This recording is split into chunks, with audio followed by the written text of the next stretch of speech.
Hello everybody, and welcome back to another MathStar 2 gaming news. Today's topic, video game devs, and how there's practically no job security within the video game industry, and that's bad for video games. So, let's talk about it, shall we? So, what am I talking about?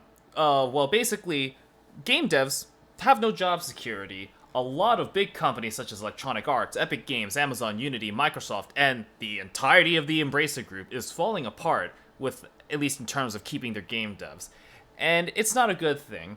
As GeekWire puts it, there's an estimated total of about 6,400 employees that just lost their jobs. And it's not good for the video game industry.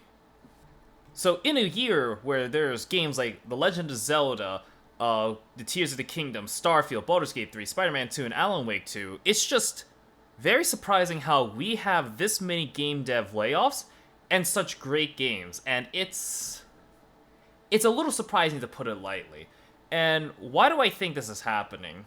There's a few reasons. In the case of Bungie, they said that they missed their revenue cut off by 45% or whatever.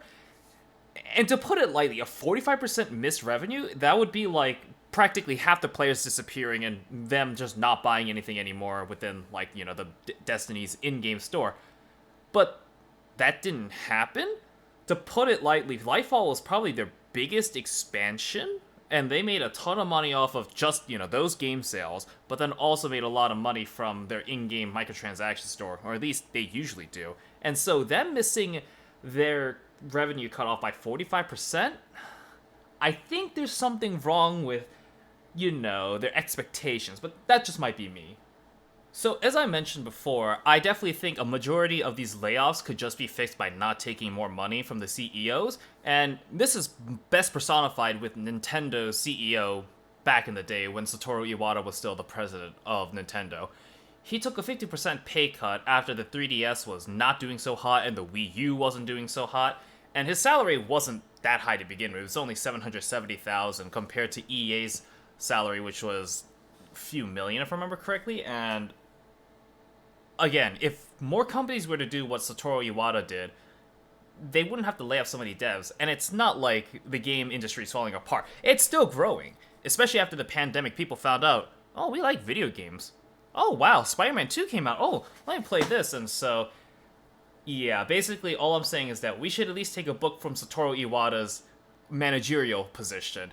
I, of course, have a few criticisms with some of his policies back in the day, and still do, but, at least I can give him props, especially for something like this, when this was probably pretty hard to do. So, what are my final thoughts? Basically, people need to stop being greedy. You need to pay your game devs, because if you pay the game devs, they don't have to worry about food, rent, getting their own things to have fun, get their own games.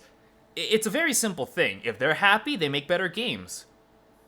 I mean, this year alone was a great year for video games, and that's partially due to the fact that the pandemic probably pushed back some of these games. And so they were probably much more happier working at home, not having to commute, not having to worry about so many expenses going to and fro to their offices.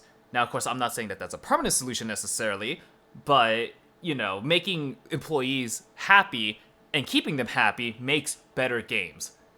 And so I basically think most of these companies need to, cut their pay, at least their CEO's pay, or in the case of the Embracer Group, stop buying so many things and then immediately nuking your entire catalog of studios. Please, for the love of God. But anyway, that'll be the end of Master 2's gaming news for today.